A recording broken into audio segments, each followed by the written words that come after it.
6. Spying Tonight. Aga's palace was close to the temple of Zababa, patron god of the city of Kish. The palace was a large building, made mostly from stone and brick, and decorated by the omnipresent coloured clay cones. Some of the walls had been whitewashed, and paintings of gods and mortals mingled on this canvas. Statues lined the corridors and rooms, giving stone life to figures of men and beasts.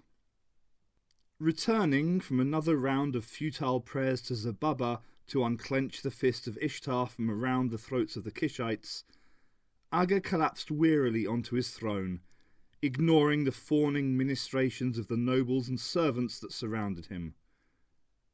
One hand rested on the leopard-headed arm of his throne, the other supported his own tired head. One voice cut through the babble of the attendants, and Aga opened his bloodshot eyes to see his daughter staring sympathetically up at him.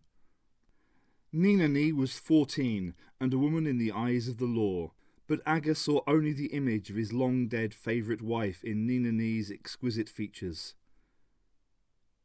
In the normal course of events, Ninani would have been married off by now, but Aga had not been able to bear the thought of losing her to some other city. Now that Kish had been blessed with the arrival of Ishtar, Ninani was his one refuge from the nightmares about him.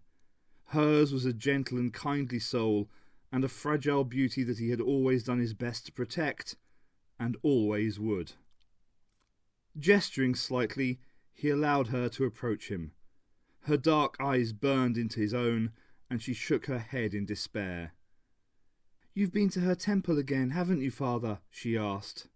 "Is it so obvious?" he growled, simultaneously grateful and annoyed that she could read him so well. "It always is," Ninani said simply.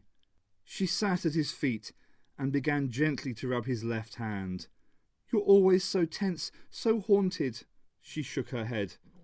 "I had always imagined that to be visited by one of the gods would be such a blessing. Yet, forgive me, there seems to have been little for us from Ishtar's visit but a curse."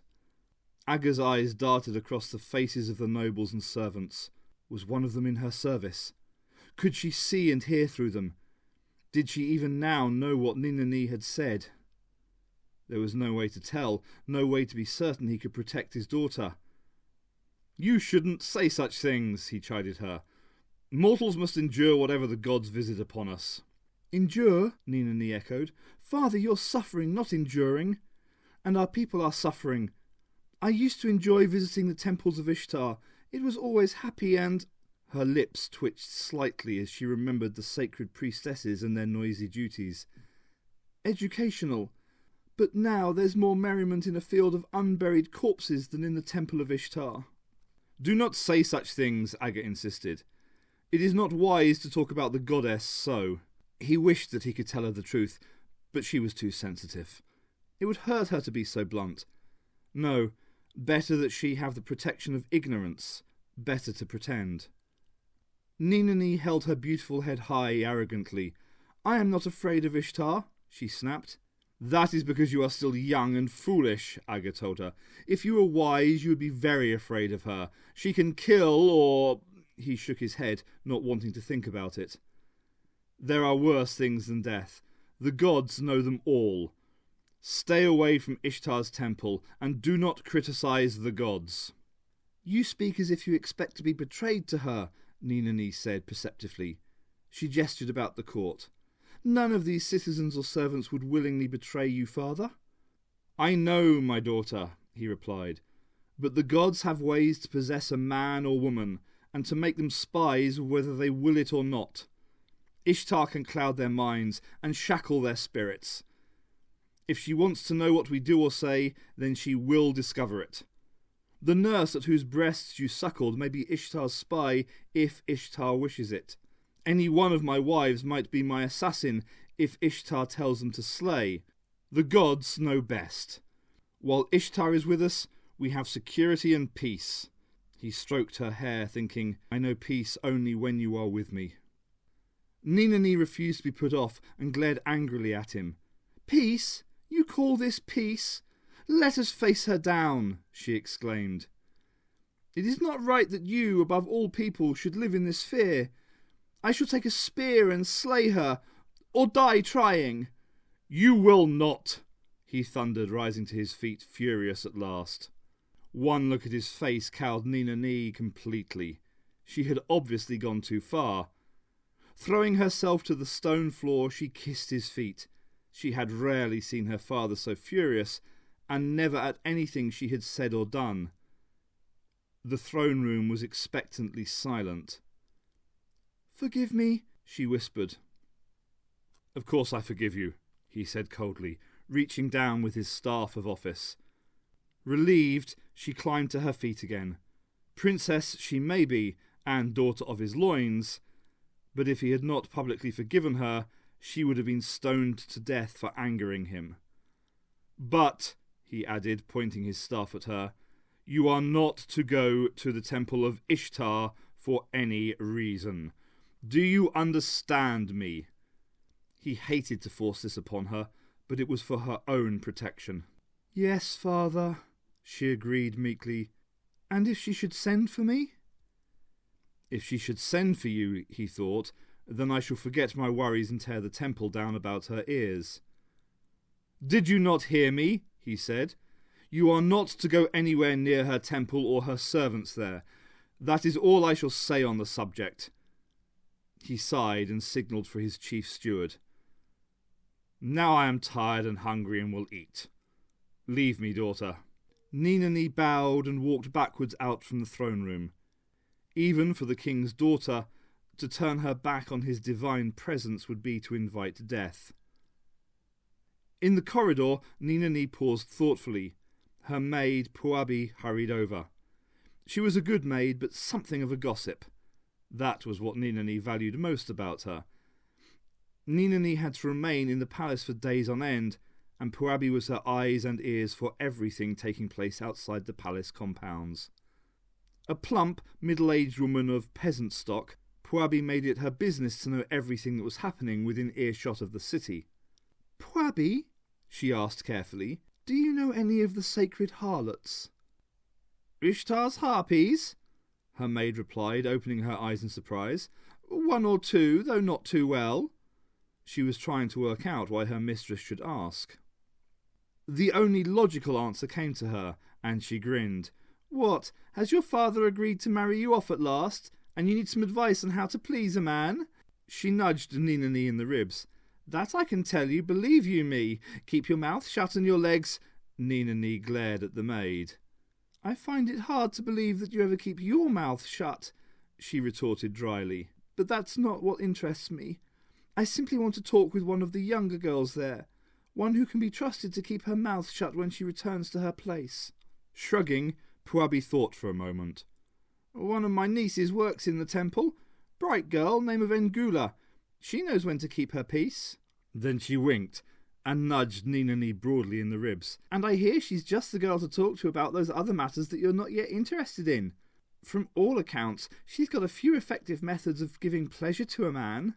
"I would like to see her today," the princess said pointedly. Throwing up her hands in mock despair, Puabi marched off, muttering to herself, "I don't know what the world's coming to today. When I was in my prime, the men were lining up for—" Thankfully, a corner in the corridor cut off whatever else she was saying. Sighing, Nina Nee shook her head. A good maid in many ways, but a little too forward in others. As she walked back to her own quarters in the palace, Nina Nee mused over the events of the past few weeks.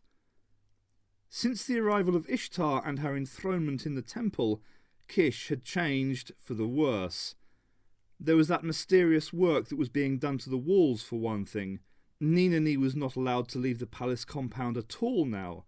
For her own safety, her father had insisted, but Puabi had told her all about the massive building project that seemed to involve strips of pure copper being laid over certain of the stones. Even her father had no idea why the goddess wanted this done. Her father. He had changed the most. His old cheerful self had been changed into a grim, tired soul. His eyes held a haunted fear in them that sometimes, as earlier, erupted to the surface. Though he would never say it, she knew that he had grown to hate Ishtar. He was spending longer and longer hours in the temple of Kish's city god Zababa, praying that she would leave.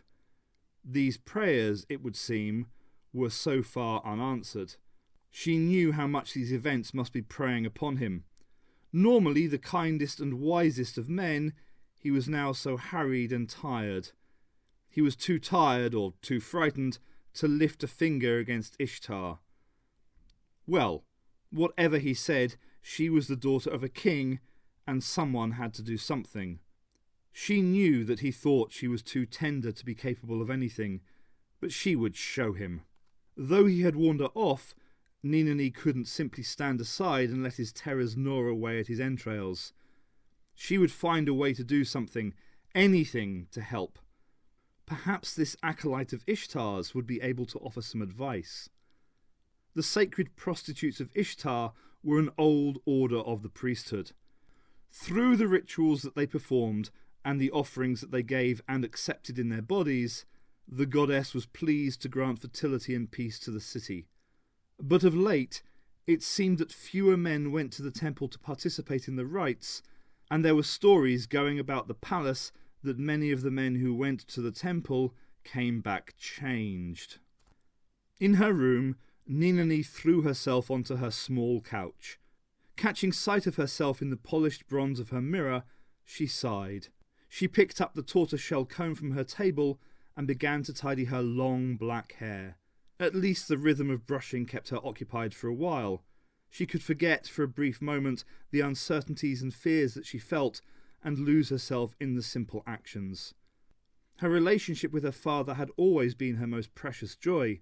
She knew that few kings valued their daughters as anything more than pawns to be married off to cement alliances. Yet her father had never treated her this way. On the contrary, he generally sought and listened to her opinions and allowed her to cheer him out of bleak moods. He had always been gentle and loving with her, until the arrival of Ishtar. Now everything had changed. Ninani was grimly determined to restore their old relationship, even if it meant risking her life. But would she be able to do anything?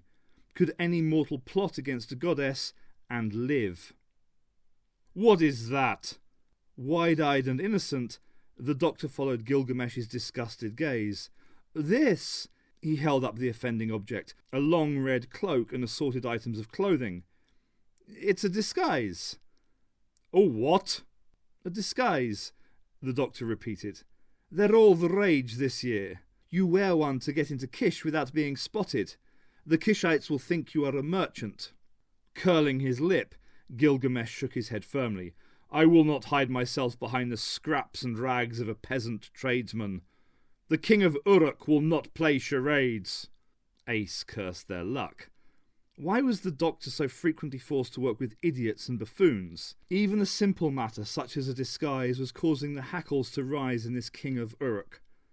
Patiently the doctor tried once again. "These guards were waiting for you here, Gilgamesh. They're expecting you in the city, obviously." "Let them." The king tapped his battle axe. "I could use the exercise." Enkidu put his hand on his friend's arm. "Listen to Ea," he urged. "The god of wisdom has a plan, clearly, and he is right, you know." He gestured at Gilgamesh's biceps. "You know what will happen when you arrive at the city gates. The guards will take one look at you and say, 'Who could this be? Such mighty muscles, such a fighting stance. They could belong only to Gilgamesh, king of men.'" A smile played across the king's lips as he imagined the scene. "There is truth in what you say," he conceded. Then he looked at the garments again and wrinkled his nose in disgust. "But to wear the rags of a common peasant, Enkidu, it offends my dignity." Ace had had more than enough of this posturing. The doctor rarely saw the need for them to wear local clothing, but he had insisted in this case. She had already been forced to don a cloak and a winding cloth to cover her long hair. If she was stuck with it, then she saw no reason why Gilgamesh shouldn't suffer likewise. "Besides," she told him, "all good spies wear disguises. It's a mark of their cunning and skill." "Really?" he asked. She could see he was beginning to warm to the idea. Vanity was clearly his biggest weakness, That and his tendency to try and touch her up whenever they were close. "Yeah," she assured him. "James Bond, John Steed, Mickey Mouse, they're all doing it." Gilgamesh mulled over the names, unwilling to admit that he'd never heard of them. "Shamash Bond?" he echoed. Well, if an aspect of the glorious sun god Shamash could wear a disguise, who was he to complain? "Very well," he told the doctor. "I will wear the clothing." "Great," Ace said, grinning. "I'll bet you look a lot better than Mickey Mouse." The doctor scowled at her as he helped Gilgamesh get ready. "Enjoy your little jokes while you can," he muttered to her. Blithely, she smiled back. "I will," she assured him.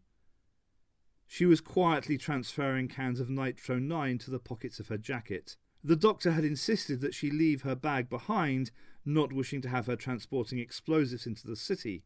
She was equally unwilling to go on without them, and saw no need to mention that her bag was empty as she threw it into the TARDIS. Finally, even Gilgamesh was ready. The doctor had raided the TARDIS's wardrobes for all the clothing that would pass muster in Mesopotamia. They looked a little odd, but he was certain that the city guards would let them through, taking them for simple tradesmen. At least, he added to himself, they would if it proved possible to keep Gilgamesh in line. "Right," he said with as much enthusiasm as he could summon. "Time to be off. Now remember, let me do the talking." "It'll be impossible to stop you," Ace muttered, falling in step behind him. Swinging his brolly, the doctor flashed her a look, but said nothing. Enkidu fell into step beside Ace, and Gilgamesh somewhat reluctantly brought up the rear. He had agreed to hold his position because Enkidu had managed to convince him that he would be able to get a better swing from there if a fight broke out. Ace studied Enkidu with undisguised interest. He reminded her uncannily of Nimrod. Her mind flashed back to the terrifying experiences she had had in 19th century Perivale in the haunted house called Gabriel Chase. The Victorian mansion had been the disguised home of the strange, alien entity known as Light, collector and cataloguer of species. Light had selected Nimrod as his representative of Neanderthal man, and now here she was, walking alongside another member of the supposedly extinct species. Rumours of their death, she thought to herself, were clearly exaggerated. Enkidu caught her gaze and misinterpreted it. "I'm sorry if my appearance offends you, lady." Snorting, Ace assured him, "It doesn't worry me, chum. I was just thinking about an old mate of mine you remind me of." "Mate?" he echoed. "Ah, you took one of my kind as a lover once in the past." Flushing, Ace shook her head. "No, I meant mate as in friend. It's a sort of, affectionate term." "Oh, pardon my ignorance of the heavenly languages." Enkidu smiled, his canine teeth flashing slightly. "You do not find me repulsive, then?" Ace grinned. "Compared to some people I've met, you're positively gorgeous," she assured him. This Enkidu was all right, a regular guy.